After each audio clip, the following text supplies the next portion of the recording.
Vous écoutez le podcast de la famille de Tejet. Message de Néo. L'étoile d'Invia. Amis de la grande planète Terre.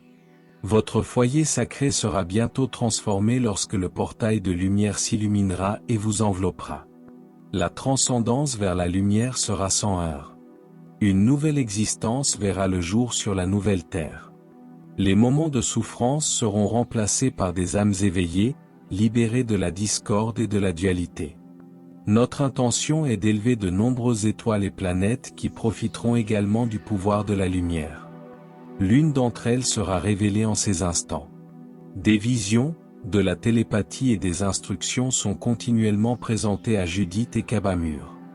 De nombreuses races sont décrites en détail sans la vision. Cette race a été présentée lors d'une vision sans explication, dans un moment d'émerveillement. À la suite de cette visite sacrée, je suis parvenu à fournir des détails. Il existe une étoile nommée Invia, située en dehors de la Voie lactée. Ses habitants sont les Vias. Ils mènent une existence paisible et productive. Cependant, ils n'ont pas encore reçu l'amélioration vers la lumière. Les Vias mesurent environ 1,80 m de hauteur, et ont la peau d'un vert très vif. Ils ont de grands yeux, un petit nez en forme de fente, et des lèvres larges qui ressemblent à celles des humains. Leur cou est plus long que celui des humains, et leurs mains et leurs pieds sont palmés. Invia est dirigé par des femmes qui contrôlent l'ensemble de l'étoile. Le rôle qu'elles jouent s'apparente à celui d'une déesse. Le nom de ce service est appelé Omise, qui signifie pouvoir pour ces âmes. Plus d'1 millier de femmes détiennent l'autorité souveraine d'Omise. Les hommes honorent pleinement ces souveraines, ainsi que les 3 millions d'autres femmes qui font partie de leur famille. Les légumes et les arbres fruitiers, notamment les pommiers, abondent. De grands jardins et des montagnes offrent leur beauté à tous. Alors que les conflits éclatent sans cesse, un désir profond de paix totale se fait sentir. Il n'y a pas de guerre, mais un manque de compréhension règne parmi eux. Leurs habitations sont vastes et les repas sont partagés entre amis et en famille. Les Omises se déplacent librement dans toutes les régions, et leur arrivée est annoncée par des trompettes. Ils portent de longues toges et robes fluides, et communiquent avec les autres âmes pour leur transmettre des nouvelles et des informations supplémentaires sur la lumière. Ils se déplacent sur de longues distances à dos de chevaux blancs. Tous les autres êtres se déplacent à pied ou à dos d'animaux, ressemblant à de grands éléphants de couleur beige.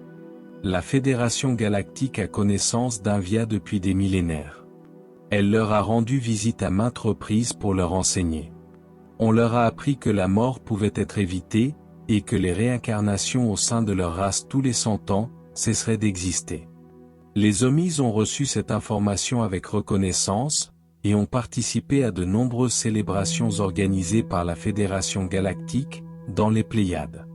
Ils ne disposent d'aucun vaisseau, mais la générosité des forces de la lumière a permis de transporter les Omises vers chaque lieu de célébration. Le plan actuel d'Invia prévoit une mise à niveau complète vers la lumière. La vision présentée était celle d'une magnifique Omise au visage et au comportement doux. Elle a hoché la tête et souri, puis elle est demeurée visible pendant environ 40 secondes. Elle a ensuite disparu de la vue, laissant derrière elle, une fréquence énergétique aimante et apaisante. Chaque rêve éveillé est ponctué de signaux, de messages et de visions. Prenez le temps de réaliser que vous faites partie d'un esprit unique, capable de traverser l'immensité de l'intemporalité, pour s'adresser à votre être. Laissez votre esprit et votre cœur s'ouvrir et se détendre, alors que votre voyage se poursuit dans la lumière. Eneki Mea. Je vous aime tellement. Néo.